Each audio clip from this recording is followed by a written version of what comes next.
Hi everyone, welcome to square academy. मैं आशुतोष। आज हम लोग क्लास 12 की और फिजिक्स स्टार्ट करेंगे। यूनिट फर्स्ट होगा आपका, जिसको हिंदी में बोलते हैं स्थिर वैद्युतिकी और इंग्लिश में कहते हैं इलेक्ट्रोस्टैटिक्स।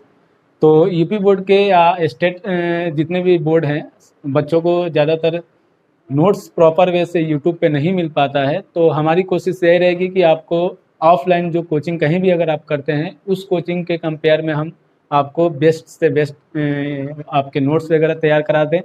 आप उसको अच्छे से बना लें और आपको पेपर में अच्छे मार्क्स मिले और आप आगे चल के IIT वगैरह की भी कंपटीशन देने के लिए उस नोट्स के यूज कर सके। तो उस बेस पे हम लोग यहाँ पे पढ़ेंगे और मेरी कोशिश रहेगी कि आप लोगों को जो आगे चल के एग्ज़ाम है आपके, कोई भी एग्ज़ाम अगर आप देते हैं, एयरफोर्स हो गया आपका, नेवी हो गया, NDA हो गया, या फिर आपके IIT और नीट के हो गए, तो उस बेस पे ही हम लोग आज ये फाउंडेशन बैच की तरह से स्टार्ट करेंगे और इसमें हर एक छोटी चीज़ों को पढ़ाएंगे ताकि बच्चे को किसी चीज़ में दिक्कतें ना आए। आराम से आप नोट्स तैयार करते चलिएगा।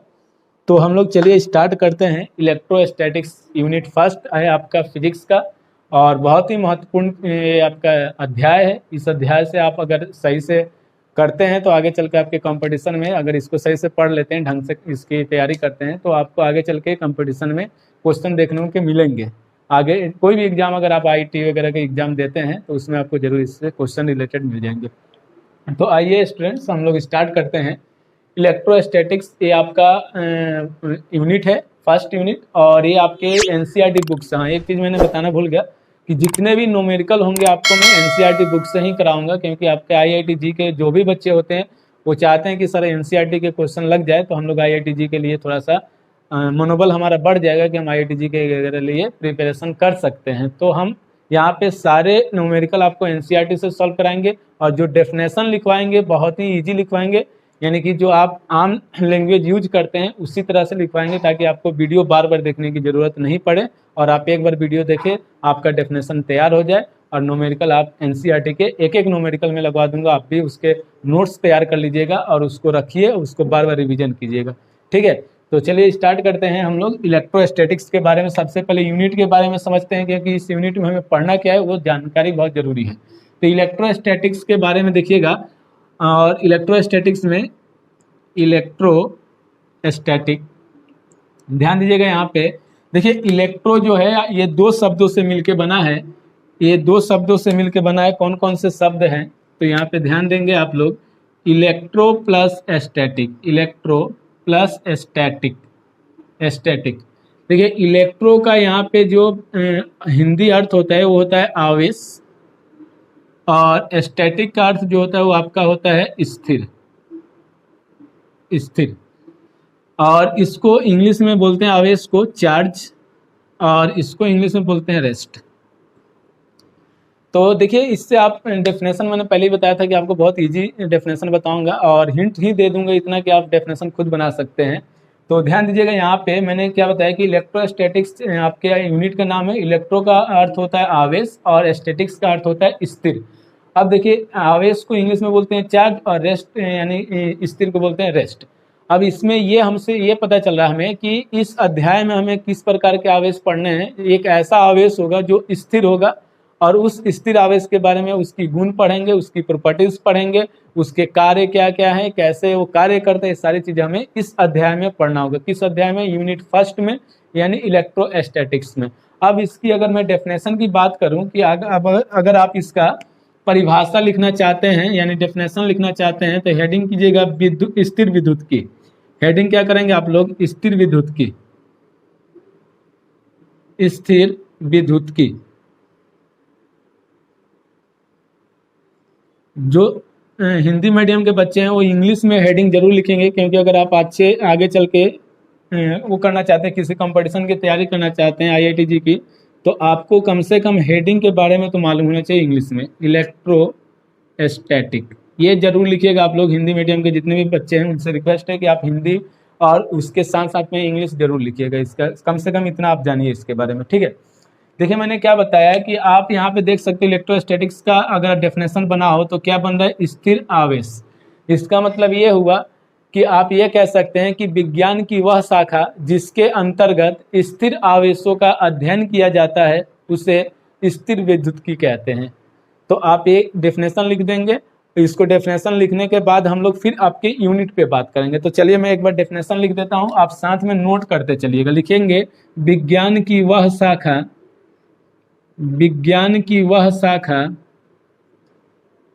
विज्ञान की वह शाखा, वह शाखा जिसके अंतर्गत, जिसके अंतर्गत, जिसके अंतर्गत स्थिर आवेशों का अध्ययन किया जाता है, आवेशों का अध्ययन किया जाता है, अध्ययन किया जाता है, स्थिर विद्युत्की कहलाता है, स्थिर विद्युत्की की कहलाता है। ये हो गया आपका परिभाषा। तो आप इसको जल्दी से नोट कर लीजिए, फिर आपके आते हैं हम लोग यूनिट फर्स्ट पे, विद्युत आवेश तथा क्षेत्र। चलिए नोट हो गया, या इसका स्क्रीनशॉट ले लीजिए आप लोग।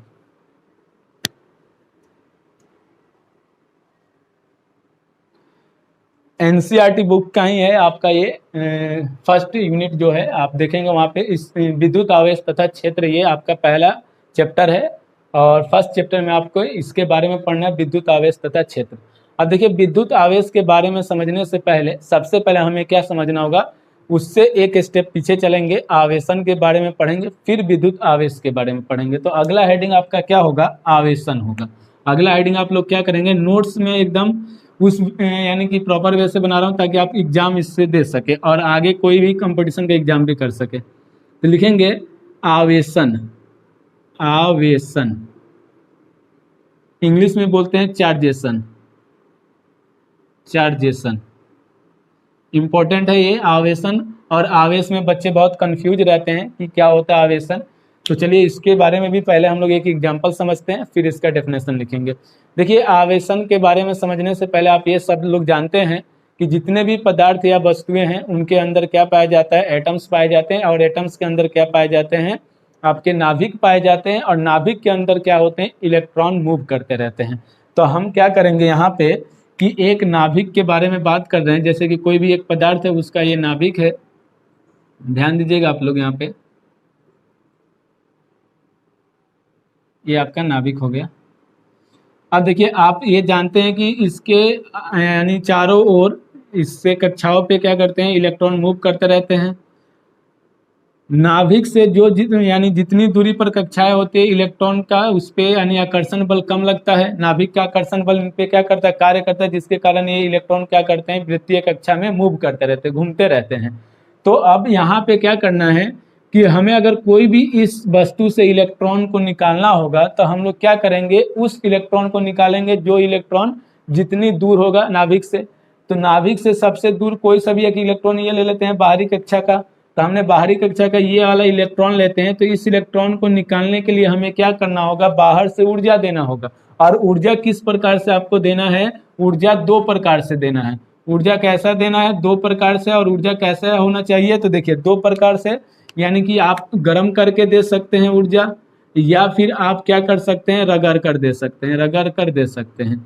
तो ऊर्जा किस प्रकार के देंगे, दो प्रकार का ऊर्जा देंगे, एक तो गर्म करके या रगड़ कर। तो जब हम लोग क्या करेंगे, इसको बाहर से ऊर्जा देंगे, जैसे इस इलेक्ट्रॉन को ऊर्जा मिलेगा और ये क्या करेगा, बाहरी कक्षा से बाहर निकल जाएगा। यानी ये क्या करेगा, इलेक्ट्रॉन बाहरी कक्षा से बाहर निकल जाएगा और निकल कर दूसरे वस्तु में या पदार्थ में चला जाएगा। तो इसी घटना को हम लोग क्या कहते हैं, आवेशन कहते हैं। तो आप इसकी डेफिनेशन किस प्रकार से देंगे, लिखेंगे कि जब दो पदार्थ को आपस में रगड़ा जाता है तो इलेक्ट्रॉन एक पदार्थ से निकलकर दूसरे पदार्थ में स्थानांतरित हो जाते हैं, तो इस घटना को आवेशन कहते हैं। अब देखिए इसका डायग्राम आप ये वाला नहीं बनाइएगा, डायग्राम आप इसको बनाइएगा। ये आपका डायग्राम मैं यहाँ पे बना दे रहा हूँ, इसको फिर से समझाऊंगा।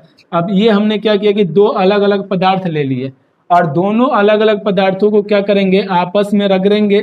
तो आपस में रगड़ेंगे तो आपके पहले पदार्थ से इलेक्ट्रॉन निकल के दूसरे पदार्थ में चले जाएंगे अब बात यहाँ पे ये आती है कि चलिए सर हमने मान लिया कि पहले यानी कि पदार्थ से इलेक्ट्रॉन निकल के दूसरे पदार्थ में चल गए, क्या ऐसा नहीं हो सकता है कि दूसरे पदार्थ से निकल के इलेक्ट्रॉन पहले पदार्थ में चले जाए? तो बिल्कुल ऐसा भी हो सकता है कि दूसरे पदार्थ से इलेक्ट्रॉन निकल के पहले पदार्थ में आ सकते हैं।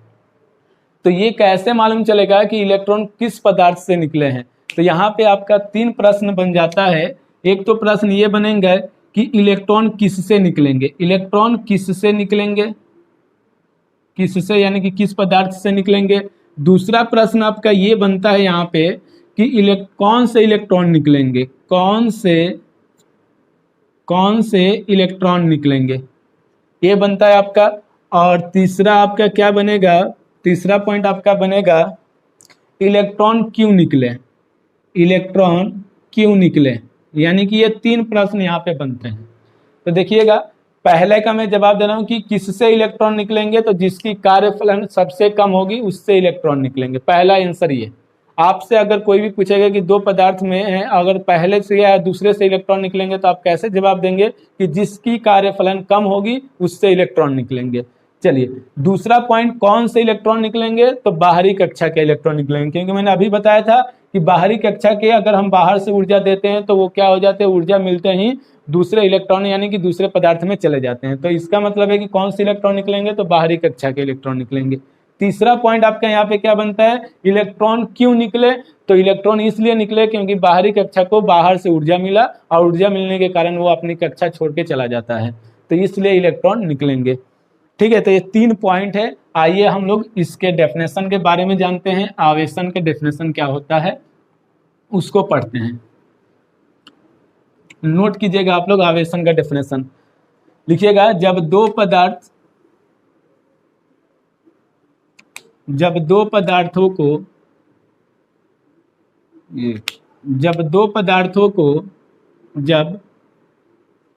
पदार्थों को आपस में रगड़ा जाता है, आपस में रगड़ा जाता है, तो इलेक्ट्रॉन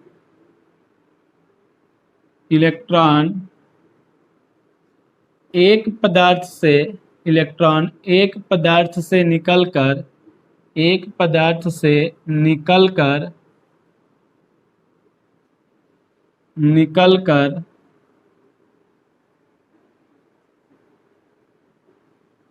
कर दूसरे पदार्थ में या दूसरी पदार्थ में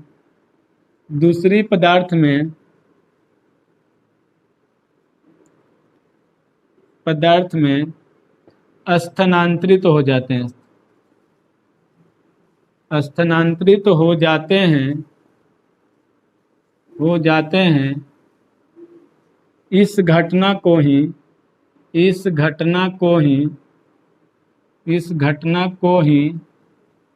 आवेशन कहते हैं। ये आपका बहुत ही इजी लैंग्वेज में मैंने लिखा रखा है कि आपको क्या करना है कि 2 पदार्थ लेने हैं, और कौन से पदार्थ होने चाहिए, 2 अलग अलग। तो ए और बी हमने 2 पदार्थ लिया, दोनों पदार्थों को रगड़ेंगे, तो रगड़ने के बाद इलेक्ट्रॉन क्या होंगे, एक पदार्थ से निकलकर दूसरे पदार्थ में चले जाएंगे। जो ये घटना घटित होती है, इसी घटना को हम लोग क्या कहते हैं, आवेशन कहते हैं। क्लियर है। चलिए, इसमें कुछ पॉइंट नोट कीजिएगा, बहुत इंपॉर्टेंट पॉइंट्स है। पहला पॉइंट क्या नोट करेंगे कि इलेक्ट्रॉन किससे निकलेंगे, तो ये मैंने अभी बताया था। आप क्या लिखेंगे, इलेक्ट्रॉन, इसको इलेक्ट्रॉन पढ़ते हैं, या चलिए मैं यहाँ पे लिख देता हूँ, इलेक्ट्रॉन उस पदार्थ से निकलेगा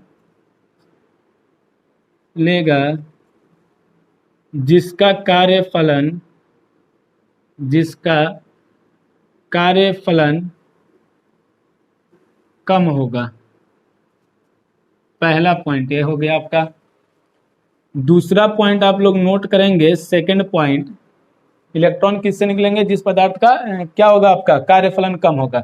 दूसरा पॉइंट लिखेंगे, इलेक्ट्रॉन जिस पदार्थ से निकलेगा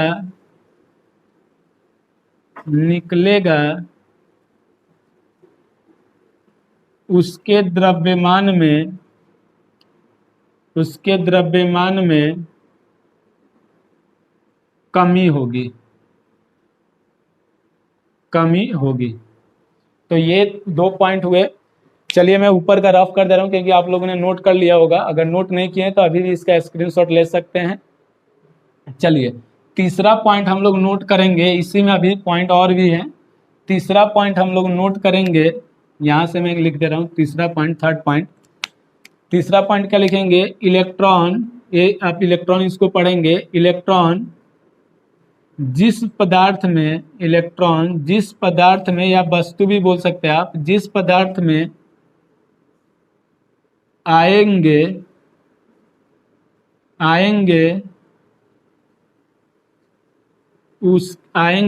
उसके द्रव्यमान में वृद्धि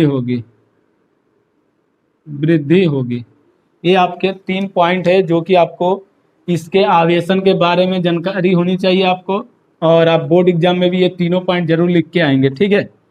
कुछ पॉइंट और हैं जो कि आपके न्यूमेरिकल में काम आएंगे, उसको भी मैं लिखवा दे रहा हूँ। क्योंकि होता क्या है ना कि जब बच्चे एनसीईआरटी का न्यूमेरिकल लगाते हैं तो वहाँ पे प्रॉब्लम्स आते हैं, और वहाँ पे प्रॉब्लम आने के कारण बच्चे उस न्यूमेरिकल को नहीं करते हैं और रेफरेंस बुक के न्यूमेरिकल ज़्यादा टच करते हैं। तो देखिए कुछ पॉइंट है उसको मैं लिखवा दे रहा हूँ यहाँ पे, इसको आप याद रखेंगे क्योंकि ऑब्जेक्टिव में भी आपके बहुत बार एग्जाम में पूछा गया है। चलिए चौथा पॉइंट लिख लीजिए, या आपको जैसा मन करे नोट करके लिख लीजिएगा। फोर्थ पॉइंट हो जाएगा इलेक्ट्रॉन का द्रव्यमान।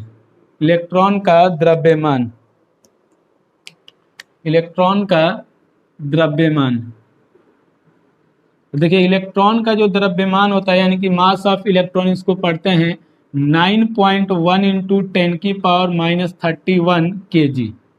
ये हो जाएगा आपका। पांचवा पॉइंट आप नोट करेंगे प्रोटॉन का द्रव्यमान,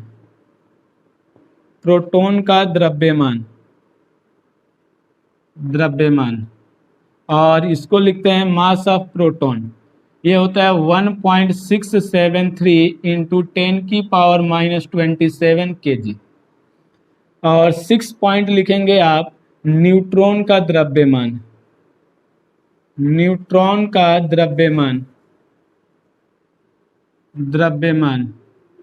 मास ऑफ न्यूट्रॉन। ये हो जाएगा आपका 1.675 इंटू 10⁻27 kg। ये हो जाएगा आपका। तो ये 3 पॉइंट आप जरूर याद रखेंगे, क्योंकि होता क्या है ना कि न्यूमेरिकल में आपके एनसीईआरटी में डायरेक्ट यूज किया जाता है और वहाँ पे बच्चों को ये कन्फ्यूजन रहता है कि ये आया कहाँ से। तो आप ये 3 पॉइंट या तो अलग लिख लीजिए या फिर आप इसके साथ भी बोर्ड एग्जाम में लिख सकते हैं, कोई दिक्कत की बात नहीं है वहाँ पे। तो ये आपका आवेशन हो गया। आवेशन के बाद हम लोग अब किसकी बात करेंगे? विद्युत आवेश की। तो अगला हेडिंग आप क्या करेंगे? विद्युत आवेश करेंगे। इंपॉर्टेंट है विद्युत आवेश और आवेशन में अंतर। ध्यान दीजिएगा क्योंकि मैंने अभी आवेशन के बारे में बताया, 2 मिनट में आवेश के बारे में बताऊंगा। इसके बाद आप समझ जाएंगे कि आवेश और आवेशन में अंतर है क्या। चलिए विद्युत आवेश हेडिंग कीजिएगा आप लोग। अगला हेडिंग है आपका विद्युत आवेश।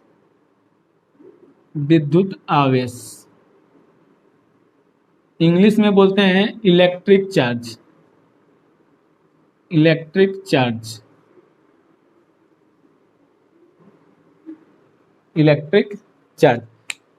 ध्यान दीजिएगा यहाँ पे, आपने छोटे क्लास में पढ़ा होगा या आपको प्रैक्टिकल भी बताया गया होगा, आप करके भी देखे होंगे कि क्या होता है कि ये आपका सूखे बाल हैं, ये आपका सूखा बाल है और ये आपका कंघी है। ये आपका क्या है? कंघी है। ध्यान दीजिएगा, आप आवेशन में भी यही एग्जाम्पल दे सकते हैं, कोई दिक्कत की बात नहीं है, आप इसका भी एग्जाम्पल दे सकते हैं। ध्यान दीजिएगा यहाँ पे जो मैं पॉइंट बताने जा रहा हूँ। अब आपको पता है कि सूखे बाल में जब हम लोग कंघी करते हैं तो आप कंघी को बार बार इस तरह से रगड़िए, उस पर कंघी को रगड़ेंगे और रगड़ने के बाद इस कंघी को क्या करते हैं हम लोग, कुछ कागज के छोटे छोटे टुकड़ों के पास लेके जाते हैं। तो कागज के टुकड़े क्या होते हैं, यानी कंघी अपने तरफ आकर्षित करने लगता है। कागज के टुकड़े को क्या करता है, कंघी अपने तरफ आकर्षित करता है। तो इसका मतलब ये होता है कि ये पहले आकर्षित नहीं करता, क्योंकि अगर हम रगड़ने से पहले इसको कागज के टुकड़े के पास लेके जाते तो ये आकर्षित नहीं करता। इसका मतलब हमें ये पता चला कि जब हमने कंघी को बाल में रगड़ा तो इस कंघी के ऊपर एक ऐसा गुण उत्पन्न हो गया जिसके कारण ये कागज के टुकड़े को क्या कर रहा, अपने अंदर या अपने तरफ आकर्षित कर रहा। तो यानी कि जो ये गुण उत्पन्न हुआ है, इस गुण को ही हम लोग क्या कहते हैं, आवेश कहते हैं। समझिएगा चीजों को ध्यान से। मैंने क्या बोला कि जब कंघी को बाल में रगड़ेंगे तो इस कंघी के अंदर क्या उत्पन्न हो जाता है, आपका एक गुण उत्पन्न हो जाता है। उस गुण को ही हम लोग क्या कहते हैं, आवेश कहते हैं। और आवेशन किसे कहते हैं, तो आवेशन किसे कहेंगे, जब हम लोग ये बाल रगड़ेंगे, बाल रगड़ने के बाद जो घटना घटित हो रही है, घटना क्या हो रही है कि इस कंघी में इस कंघी में क्या हो रहा है, आपके कागज के टुकड़े आकर्षित हो रहे हैं। आकर्षित होने का मतलब ये घटना घटित हो रही है और उस घटना घटित होने को आवेशन कहा जाता है। लेकिन जो कंघी के अंदर गुण उत्पन्न हुआ उसे क्या कहते हैं, आवेश कहते हैं। तो यही अंतर है और यही कंफ्यूजन बच्चों को सबसे ज्यादा दिक्कत करता है कि आवेश और आवेशन में अंतर क्या है। तो बच्चे क्या करते हैं, आवेश का डेफिनेशन और आवेशन का डेफिनेशन सेम सेम लिख के आ जाते हैं। तो आपको एक जैसा डेफिनेशन नहीं लिखना है, अलग अलग डेफिनेशन होता है। अभी मैं आपको लिखाऊंगा क्या डेफिनेशन होगा, वो आप समझ जाएंगे उसको। ठीक है, अब ध्यान दीजिएगा। तो हमने क्या बताया कि इसके अंदर एक गुण उत्पन्न हुआ, और जो गुण उत्पन्न हुआ उस गुण वो किस कारण उत्पन्न हुआ, तो वो होता है आपका विद्युत प्रवाह के कारण। किसके कारण उत्पन्न हुआ, वो विद्युत प्रवाह के कारण उत्पन्न होगा। ये विद्युत प्रवाह के कारण क्या हो गया, गुण उत्पन्न हुआ, इसलिए हम लोग उसको क्या कहते हैं, आवेश कहते हैं। तो हम लोग यहाँ पे क्या लिखेंगे, हम लोग यहाँ पे लिखेंगे, इसकी परिभाषा लिखेंगे कि किसी पदार्थ का वह गुण, किसी पदार्थ का वह गुण, किसी पदार्थ का वह गुण जिसके कारण, किसी पदार्थ का वह गुण जिसके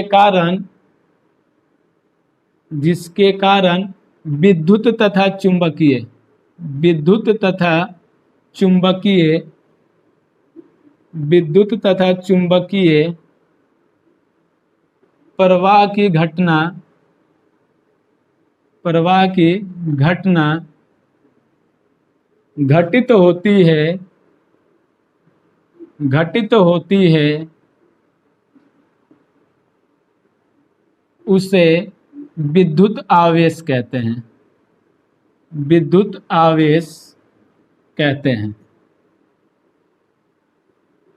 ये आपका शुद्ध परिभाषा है आवेश का। आवेश और आवेशन में आप अंतर समझ गए होंगे कि इसमें किसी एक पदार्थ में जो गुण उत्पन्न होता है उसे हम आवेश कहते हैं, और उसके लिए दो पदार्थ चाहिए, दो पदार्थों को आपस में रगड़ते हैं, रगड़ने के बाद एक पदार्थ से दूसरे पदार्थ में इलेक्ट्रॉन जो चला जाता है, वो घटना जो घटित होता है उसी घटना को हम लोग आवेशन कहते हैं। और इसमें जो गुण उत्पन्न होता है उसे हम लोग क्या कहते हैं, आवेश कहते हैं। ठीक, अब इसमें भी कुछ पॉइंट नोट करिएगा। पहला पॉइंट आप नोट करेंगे, ध्यान दीजिएगा, यहाँ पे एक क्वेश्चन बनता है आपसे, अभी मैं पूछूंगा क्वेश्चन क्या बनता है, 2019 के पेपर में आया है क्वेश्चन वो। देखिए पहला पॉइंट लिखेंगे, विद्युत आवेश को, विद्युत आवेश को स्मॉल क्यू या कैपिटल क्यू से लिखते हैं,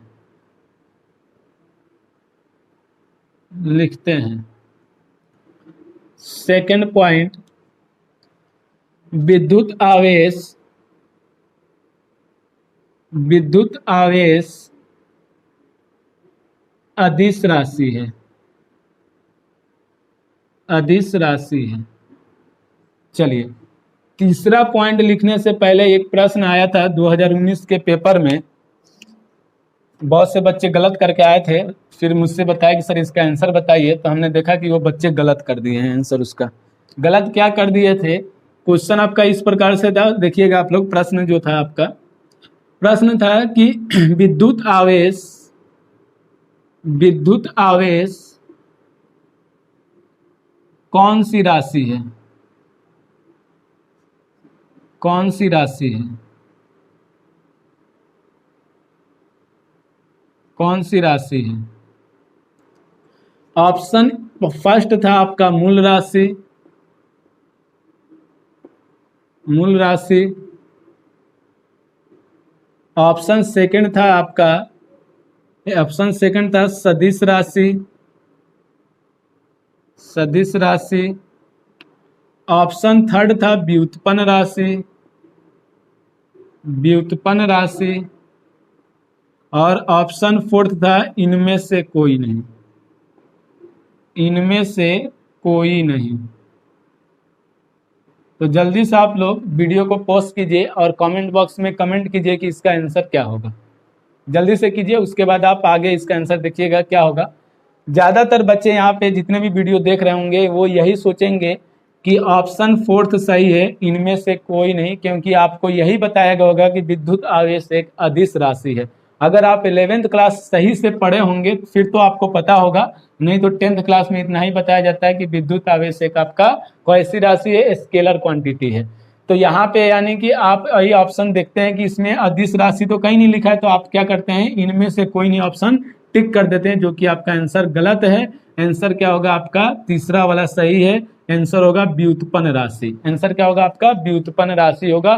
क्यों? क्योंकि हमने जब कंघी को क्या किया था, बाल में रगड़ा, तो बाल में रगड़ने के कारण कंघी पर क्या उत्पन्न हो गया था, एक गुण उत्पन्न हुआ था, और गुण उत्पन्न होने के कारण ही उसको हम लोग क्या कहते हैं, व्युत्पन्न राशि कहते हैं। ठीक है, तो इसलिए आपका आंसर क्या होगा? व्युत्पन्न राशि हो जाएगा। ये आपका क्वेश्चन 2019 के बोर्ड एग्जाम में पूछा गया था। चलिए तीसरा पॉइंट आप यही नोट करेंगे कि विद्युत आवेश, विद्युत आवेश, विद्युत आवेश व्युत्पन्न राशि है, व्युत्पन्न राशि है, राशि है। ये जल्दी से इसका स्क्रीनशॉट ले लीजिए आप लोग, और भी पॉइंट्स इसमें लिखवाना है मुझे, जल्दी से इसका स्क्रीनशॉट लीजिए। चलिए 3 पॉइंट लिखवा दिए मैंने, चौथा पॉइंट हम लोग लिखेंगे। चौथा पॉइंट मत लिखिए, आप स्टार बना के लिख लीजिए, क्योंकि फॉर्मूला है। चौथा आपका क्या है? फॉर्मूला है, बहुत ही इंपॉर्टेंट फॉर्मूला है। लिखिएगा स्टार बना के। विद्युत आवेश का जो सूत्र होता है वो लिखेंगे, विद्युत, विद्युत आवेश, विद्युत आवेश बराबर, फॉर्मूला आपका क्या होता है? फॉर्मूला होता है विद्युत धारा, विद्युत धारा गुणे समय। ये आपका फॉर्मूला होता है। विद्युत आवेश को स्मॉल क्यू या कैपिटल क्यू से लिखते हैं, विद्युत धारा को आई से और समय को टी से। तो ये आपका फॉर्मूला बन जाता है Q equal to I into T. कभी कभी क्या होता है कि Q बराबर फॉर्मूला एक और होता है NE, इसको आगे हम पढ़ाएंगे, आपको इसको आगे पढ़ना है तो इसके बारे में आगे जिक्र करेंगे, लेकिन यहाँ पे फॉर्मूला आ रहा है तो इसलिए मैंने यहाँ पे इसको लिख दिया है। ठीक है, काम आएगा आपके। अब देखिए इसके बारे में कुछ और चीज़ें भी हम जानते हैं, पॉइंट्स जानते हैं विद्युत आवेश के बारे में। जहाँ करके लिखिएगा Q बराबर विद्युत आवेश, विद्युत आवेश, और आप जानते हैं I बराबर होता है विद्युत धारा, विद्युत धारा, इसको एम्पियर में मापते हैं, एम्पियर में। और T आपका होता है समय, और समय का मात्रक होता है आप जानते हैं सेकंड, सेकंड में। देखिए अब विद्युत आवेश का मात्रक जो होता है ऐसा ही मात्रक होता है कूलाम, इसको कैपिटल C से लिखते हैं। अगर सिर्फ कूलाम लिखेंगे तो कैपिटल C से लिखेंगे, अगर पूरा नाम लिखते हैं तो स्मॉल c से लिखते हैं, ये हो जाएगा आपका। तो ये आपको क्या याद रखना है कि फॉर्मूला Q बराबर I इंटू टी या Q बराबर NE। अब देखिए N क्या है यहाँ पे, इसके बारे में भी जान लेते हैं। N बराबर स्मॉल n होता है नंबर ऑफ इलेक्ट्रॉन, यानी कि इलेक्ट्रॉनों की संख्या, इलेक्ट्रॉनों की संख्या, नंबर ऑफ इलेक्ट्रॉन बोलते हैं। ठीक, और एक इलेक्ट्रॉन बराबर कितना होता है? तो 1.6 इंटू 10 की पावर माइनस 19 कूलाम, ये आप याद रखेंगे। ठीक है, जल्दी से इसको आप क्या करेंगे, नोट करेंगे, और अगला यानी कि हेडिंग करेंगे स्टार बना के। अगला हेडिंग होगा इसका, क्या होगा आपका? मात्रक। तो लिखेंगे विद्युत आवेश का मात्रक, अगला हेडिंग करेंगे विद्युत आवेश का मात्रक, और तीसरा उसके बाद अगला हेडिंग करेंगे विद्युत आवेश का बीमा। और ये 3 पॉइंट लिखने के बाद आपके विद्युत आवेश कंप्लीट हो जाएंगे। ठीक है, उसके बाद हम इसके गुण पढ़ेंगे, गुण क्या क्या होते हैं। तो अगला हेडिंग आप करेंगे जल्दी से, अगला हेडिंग कीजिएगा आप लोग, विद्युत आवेश की मात्रक। विद्युत आवेश के मात्रक, विद्युत आवेश के मात्रक, आवेश के मात्रक। चलिए ध्यान दीजिएगा, विद्युत आवेश के मात्रक बहुत इंपॉर्टेंट है। कुछ पॉइंट मैं यहाँ पे आप लोगों को नोट करा देता हूँ, आप उस पॉइंट को ध्यान रखिएगा। बहुत ही इंपॉर्टेंट पॉइंट लिखवाऊंगा मैं, जितने भी पॉइंट्स हैं इसके। चलिए, अरे यार देखिएगा, हम क्या जानते हैं, Q equal to I into T, formula जानते हैं, अभी मैंने लिखवाया था। तो ये आपका फार्मूला है। देखिए पहला जो आपका, अगर मात्रक की बात करें, मैं पॉइंट बना के लिख दे रहा हूँ। पहला मात्रक देखिए, आई का मात्रक यानी धारा का मात्रक क्या होता है, एम्पियर, और टी बोले तो समय, समय का मात्रक क्या होता है, सेकंड। तो पहला मात्रक क्या बन जाएगा, लिखेंगे विद्युत आवेश का, विद्युत आवेश का मात्रक, मात्रक एम्पियर, मात्रक एम्पियर सेकंड है, एम्पियर सेकंड है। पहला मात्रक ये आ जाएगा। दूसरा पॉइंट, विद्युत आवेश का, आवेश का एस आई मात्रक, एस आई मात्रक कूलाम,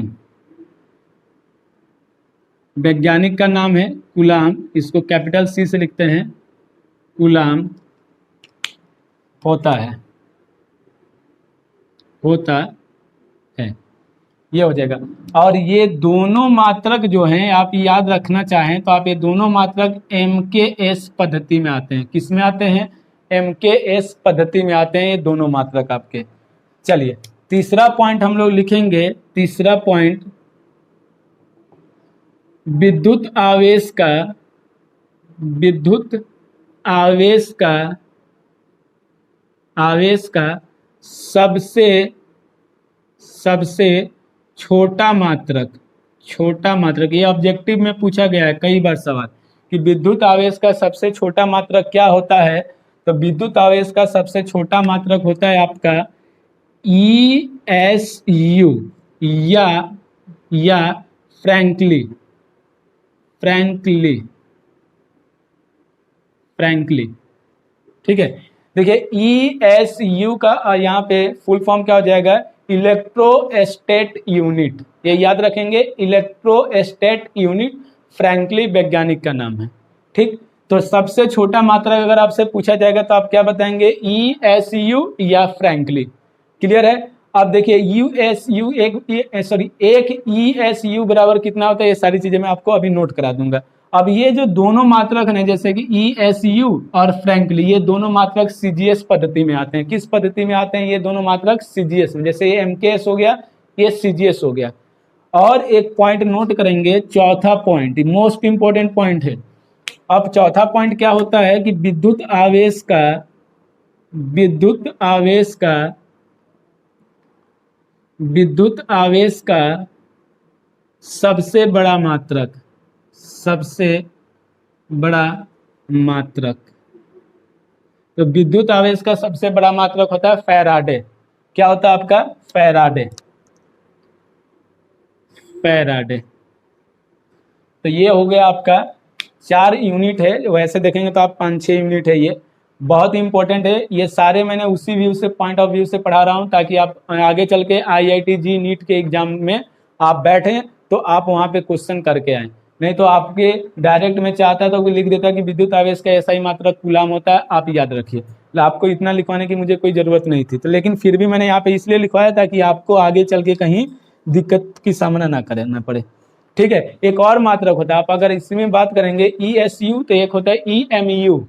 EMU क्या होता है आपका, इलेक्ट्रोमैग्नेटिक यूनिट। क्या होता है, इलेक्ट्रोमैग्नेटिक यूनिट होता है। चलिए उसके बारे में भी हम लोग इसमें लिख लेते हैं, न्यूमेरिकल में काम आएगा। तो ये पॉइंट आपने नोट कर लिया होगा। तो आगे बढ़ते हैं।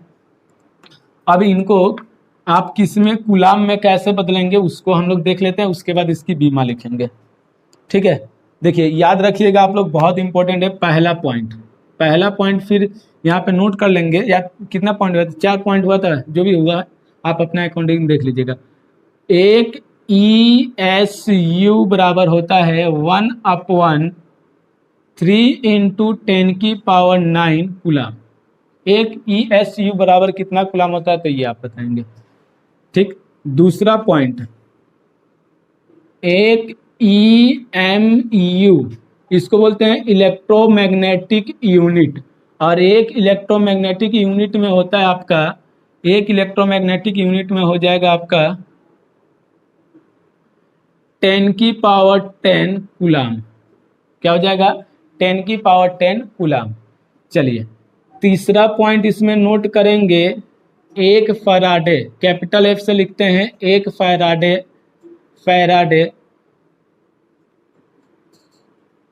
फैराडे बराबर होता है 96,500 कूलाम। तो आप देख सकते हो सबसे छोटा मात्रक ये दिख रहा है आपको, ESU होता है, और सबसे बड़ा मात्रक क्या होता है आपका, फैराडे होता है। ठीक, अगर आप इसमें जैसे कि एक EMU में कितना ESU होता है, तो आप इसको भी लिखना चाहें तो 3 × 10 की पावर आपका क्या हो जाएगा, 9 ESU 3 × 10 की पावर 10 होता है, 9 नहीं होता है, 10 होता है, एक पॉइंट बढ़ जाता है 10। ये नोट कर सकते हैं आप, जल्दी से इसको नोट कीजिए। और अगला हेडिंग कीजिए, विद्युत आवेश के बीमीय सूत्र। हो गया हो तो जल्दी से बताइए, रफ कर दूं मैं इसे।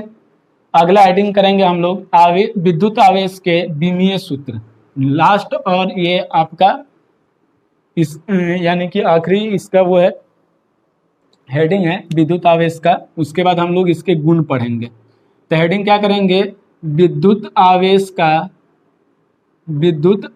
का बीमीय सूत्र इंग्लिश में बोलते हैं इसको। इंग्लिश में आप लिखना चाहे तो लिख लीजिएगा, dimension of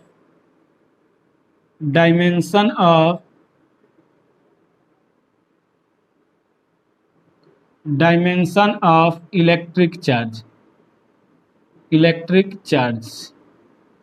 dimension of electric charge. और इससे पहले जो हम लोगों ने लिखा था तो इसको लिख लेंगे यूनिट ऑफ इलेक्ट्रिक चार्ज, क्योंकि उसका इंग्लिश लिखना मैं भूल गया था। देखिए डायमेंशन बहुत इजी है, Q बराबर फार्मूला होता है I × T। Q को क्या करेंगे, जब भी बीमीय सूत्र लिखते हैं तो बड़े ब्रैकेट में लिखते हैं, ये आपको मालूम होना चाहिए। तो यहाँ पे Q को हम लोग क्या करेंगे, बड़े ब्रैकेट में लिख देंगे। देखिए धारा, विद्युत धारा का मात्रक क्या होता है, एम्पियर, यानी कि कैपिटल A। यानी समय का मात्रक क्या होता है, सेकंड को किस में लिखते हैं, कैपिटल T में लिखते हैं। तो ये तो आपका अदिश राशि है, तो अदिश राशि होने के कारण ये बाहर हो जाएगा, और ये क्या हो जाएगा, AT। अगर हम इसको लिखे तो इस प्रकार से लिख सकते हैं हम लोग, M की पावर 0, L की पावर 0, T की पावर 1, A की पावर 1। तो बीमीय सूत्र आप क्या बताएंगे, M की पावर 0, L की पावर 0, T की पावर 1, A की पावर 1। या फिर आप सिर्फ इतना भी लिख सकते हैं, ऑप्शन में इतना भी आता है कि T की पावर 1, A की पावर 1। तो इतना भी आपका आंसर सही है, क्योंकि जिसकी पावर 0 उसका मान 1 हो जाता है। ठीक है, तो ये आपका विद्युत आवेश का हमने बीमीय सूत्र पढ़ लिया। अगला हेडिंग जो होगा हम लोगों का, वो होगा विद्युत आवेश के गुण, और ये हम लोग नेक्स्ट वीडियो में पढ़ेंगे। कंटिन्यू वीडियो आपको इसके फिजिक्स के मिलते रहेंगे। अगर आप मैथ की भी वीडियो देखना चाहते हैं तो आपको प्लेलिस्ट में उसके वीडियो मिल जाएंगे। सेकंड बुक का मैंने उसमें 13 वीडियो अब तक अपलोड कर दिया हूँ, 7.1, 7.2 NCERT बुक से। अगर आप उसको देखना चाहते हैं तो ऊपर आपको आई बटन में प्लेलिस्ट का ऑप्शन आएगा, आप उस पर क्लिक करके उसको देख सकते हैं, क्योंकि आपके बोर्ड एग्जाम में इंटीग्रेशन और डिफरेंशिएशन 44 मार्क्स के आते हैं। तो आप उसको ध्यान में रखें।